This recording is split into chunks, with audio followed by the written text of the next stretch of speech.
നടി അഹാന കൃഷ്ണയും കുടുംബവും മലയാളികൾക്ക് സുപരിചിതരാണ്. താരത്തിന്റെയും കുടുംബത്തിന്റെയും വിശേഷങ്ങൾ അറിയാൻ മലയാളികൾക്ക് എന്നും ആവേശമാണ്. അതുകൊണ്ട് തന്നെ അഹാന സോഷ്യൽ മീഡിയയിൽ പങ്കുവയ്ക്കുന്ന വീഡിയോസിനെല്ലാം ലക്ഷക്കണക്കിന് കാഴ്ചക്കാരാണുള്ളത്. ഇപ്പോഴിതാ അഹാന കുടുംബവുമായി യാത്ര പോകുമ്പോൾ ഉണ്ടാകുന്ന അനുഭവത്തെക്കുറിച്ച് തുറന്നു പറയുകയാണ്. കുടുംബവുമായുള്ള യാത്രകൾ ആകെ ബഹളമാണെന്ന് താരം പറഞ്ഞു.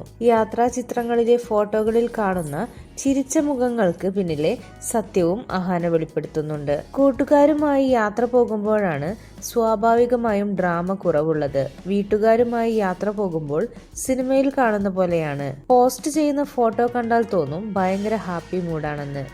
എന്നാൽ ഇതിന്റെ പിന്നിൽ ഫാമിലി എന്ന ചിത്രത്തിൽ ഒരു റെയിൽവേ സ്റ്റേഷനിൽ വെച്ച് എല്ലാവരും കൂടി അടിച്ചു പിരിയുന്ന ഒരു സീനുണ്ടല്ലോ, അതൊക്കെ നമ്മുടെ എല്ലാ ഫാമിലി ട്രിപ്പുകളിലും സാധാരണമായി സംഭവിക്കുന്നതാണ്. ഫോട്ടോ കാണുമ്പോൾ എല്ലാവരും ഭയങ്കര ഹാപ്പി, പക്ഷേ അവിടെ 6 പേര് അടിച്ചു പിരിഞ്ഞ് 8 വഴിക്കാകും. സോഷ്യൽ മീഡിയയിൽ പങ്കുവയ്ക്കുന്ന വീഡിയോകൾക്ക് നേരെ വരുന്ന വിമർശനം എങ്ങനെ നേരിടുമെന്ന ചോദ്യത്തിന് അഹാന മറുപടി പറഞ്ഞു. സോഷ്യൽ മീഡിയയിൽ ആക്റ്റീവ് ആകുന്നതിന് മുമ്പ് തന്നെ ഇത് ഞങ്ങൾ ഫേസ് ചെയ്തിട്ടുണ്ട്. അതുകൊണ്ട് അതിനോടൊന്നും വലിയ വികാരം തോന്നാറില്ലെന്ന് അഹാന പറഞ്ഞു. കൂടുതൽ വാർത്തകൾക്കും വിശേഷങ്ങൾക്കുമായി ഈ ചാനൽ സബ്സ്ക്രൈബ് ചെയ്യുക.